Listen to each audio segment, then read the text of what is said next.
SHA के असांजी गुज़ारिश आहे असां सां इंसाफ़ कयो शहरियार के गुज़ारिश आहे असां सां इंसाफ़ कयो आला अमलदारनि खे गुज़ारिश आहे असां सां इंसाफ़। मुंहिंजो मंज़ूर अहमद नालो आहे। अॻु बि इन्हनि शहरनि जो जेको आहे सौट असांजी पुट खां फुर करे डेरकी को 2 महीना अॻु में सुञातो थिए हुन ते FIR कराई थिए। उन केस हथु खणण जे करे गुलाम नबी शहर जेको आहे उन फुर कई सुञातो थिए ॾींहुं ॾिठे जो 15 लाख रुपया फुर कई।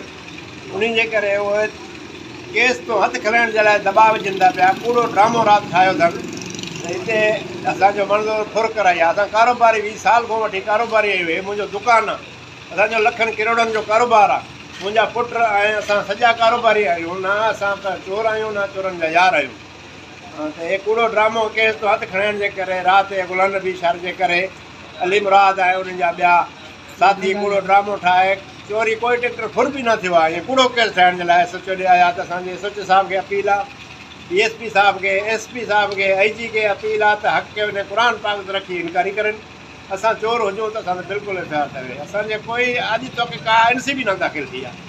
हा असां धंधे वारा माण्हू आहियूं। मंज़ूर अहमद चाचा मुंहिंजा पुट ऐं असां पाण ज़मीनदार बि आहियूं धंधो बि कंदा आहियूं। दुकानु आहे मुंहिंजो पंहिंजो किरोड़नि जो कमु डेली मुंहिंजो हूंदो आहे। फुटिन जो कणिक जो जिन्स जो कमु आहे। कूड़े ड्रामे जे लाइ असांजी अपील आहे क़ुर पाक ते इनकारी करनि त असां ते कोई बि साबित थिए ॾो असांखे धमकियूं ॾियनि था बाबा केस तो हथु खणो न त असां ॿिया बि कूड़ा केस तव्हां ते कंदासीं। उहे सादा आहे न उनजो चाचो आहे जेको इहो FIR पूरी कराए थो अली मुराद शर चाचो आहे न उनजो ॿियो उनजा पुट ऐं उनजा भाटा इहे मुलविस थी करे असांखे पूरी FIR कराइणी आहे। ट्रैक्टर ट्राली कंदा आहिनि खसे आहे न विचो जेको आहे असांखे फ़ोन ते बि धमकियूं ॾिनियूं अथनि त बाबा असां को FIR तो हथु खणो असांखे पंहिंजा माण्हू छॾाए ॾियो। पूरो केस भरियल आहे माना पूरो केस कया अथव असांखे जेको आहे माण्हू छॾाए ॾियो न त असांखे तव्हां ॾिसी रहंदासीं तव्हांखे असां 15 लाख अञा ॿी कई भराईंदासीं। असां तव्हांखे नुक़सान में विझंदासीं। असां तव्हांखे जेको आहे इहो कारोबार न करणु ॾींदासीं। इन जे करे असांखे वरी राति इहा FIR माना इहा शायदि करे न पिया पूरो ड्रामो करे असां ते ट्रैक्टर ट्राली जो नाहक इल्ज़ाम ॾियनि था। SHO साहिब जी महिरबानी आहे उहो क़ुर शरीफ़ ते हक़ करे जेको आहे माफ़ो फुर बि माफ़ो कई आहिनि 15 लाख। इहे शहरी माण्हुनि जी कारोबारी माण्हुनि जी 2 नंबर माण्हू न आहिनि।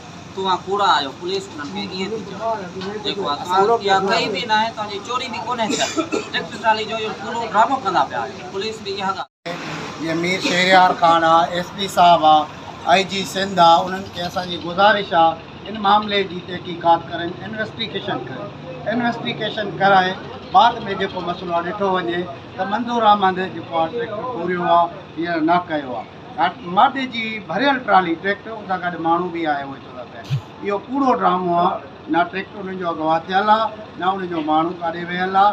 ट्रैक्टर जी भरियल ट्राली मादे जी भरियल ट्राली कीअं माण्हू पाईंदो अगवा थी बि न सघंदी। इहो उन सिलसिलो आहे जेको पहिरियों 2 महीना पहिरियों जावेद अहमद खां पैसा खचाइणा आहिनि। उन जी बावजूदि उन मसइले खे चुप कराइण जे करे इहो ड्रामो कयो।